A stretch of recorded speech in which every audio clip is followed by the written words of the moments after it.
Bem-vindos. Hoje a gente vai mergulhar numa teia política, assim, bem intrigante. Tudo baseado numa análise recente que a gente viu. Isso aí. Sobre possíveis manobras, sabe? Envolvendo Michel Temer, Jair Bolsonaro, o PT e até um escândalo no INSS que, olha, deixou muita gente de cabelo em pé. Muita gente mesmo. A nossa missão aqui é tentar entender as conexões que essa análise levanta, né? Ok, então, vamos desembrulhar isso. Por onde a gente começa? Bom, acho que o ponto de partida tem que ser o estopim, né? O escândalo de corrupção lá no INSS. Exato. E o que chama atenção logo de cara é o timing, né? Assim, tão perto das eleições, levanta muita suspeita. Quem estaria por trás? Por quê? Pois é, A análise que a gente viu até questiona como que algo que poderia respingar no PT surge assim, agora. Parece meio contraintuitivo, não acha? totalmente. E aí entra aquela pergunta clássica do jornalismo, né? Cui bono? Quer dizer, quem se beneficia com isso? Hum, A linha de raciocínio que essa análise traz aponta que a denúncia original partiu do GAECO de São Paulo, o Grupo de Combate ao Crime Organizado. certo, de São Paulo. E, historicamente, São Paulo não é, digamos, um reduto forte do PT. Então, segundo essa interpretação, isso diminuiria a chance de ter sido algo iniciado ou, sei lá, permitido pelo partido. É um ponto que causa, no mínimo, uma certa estranheza, né? Uma estranheza que acaba direcionando os holofotes. Para o Michel Temer. É isso que a análise sugere? Exatamente. A tese central que a gente está explorando aqui é essa. Temer poderia estar agindo nos bastidores, talvez usando esse escândalo de INSS como uma ferramenta dupla, sabe? Para atingir o PT e o PDT de uma vez só. Uau! E tem mais. A análise menciona que o jornal Metrópolis foi o primeiro a noticiar. E lembra da ligação do Metrópolis com o Luiz Estevão? Lembro, claro. Figura conhecida. Pois é. A análise sugere que isso poderia indicar um possível vazamento estratégico, talvez vindo do lado do Temer. É uma alegação bem forte, né? Super forte. E para entender essa hipótese, a análise faz uma retrospectiva do histórico recente do Temer. Coisa que a gente precisa olhar com calma. Vamos lá. O que eles destacam? Bom, eles lembram do caso JBS, lá em 2017, né?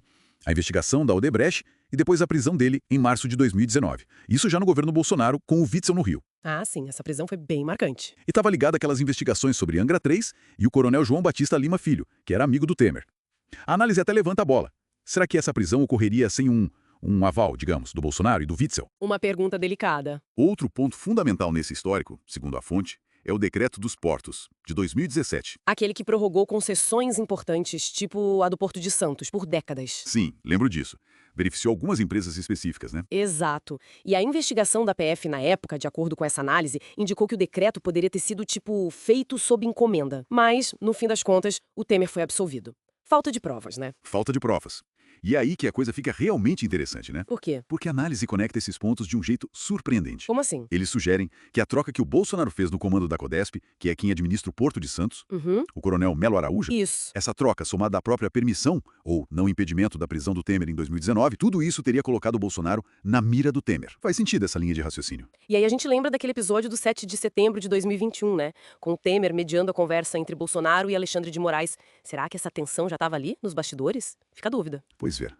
Se a gente conectar isso ao quadro mais geral, o argumento central que essa análise traz é que a estratégia atribuída ao Temer seria bem elaborada. Elaborada como? Usar o escândalo do INSS para, de um lado, enfraquecer PT e PDT, e do outro, ao mesmo tempo, neutralizar o Bolsonaro. Neutralizar o Bolsonaro? Pra quê? Para reabrir caminho, né?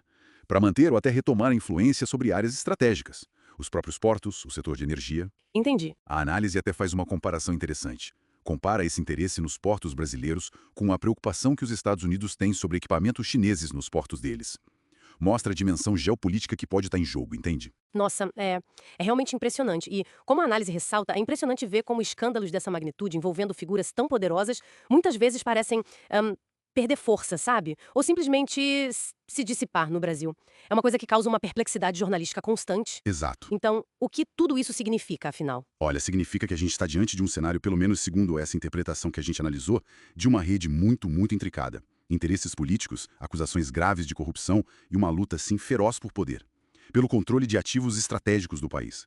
É um jogo pesado, viu? Com muitos jogadores e consequências que vão longe. Fica, então, a reflexão, né, a partir dessa análise toda que a gente esmiuçou aqui. Ela sugere um padrão. Um padrão que parece que teima em persistir na política brasileira. É verdade.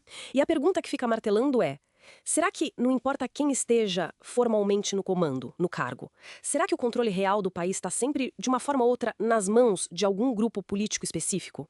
Um grupo que opera ali, nos bastidores, movendo as peças desse tabuleiro complexo? Uma pergunta difícil. Deixamos essa questão no ar para quem nos ouve pensar a respeito.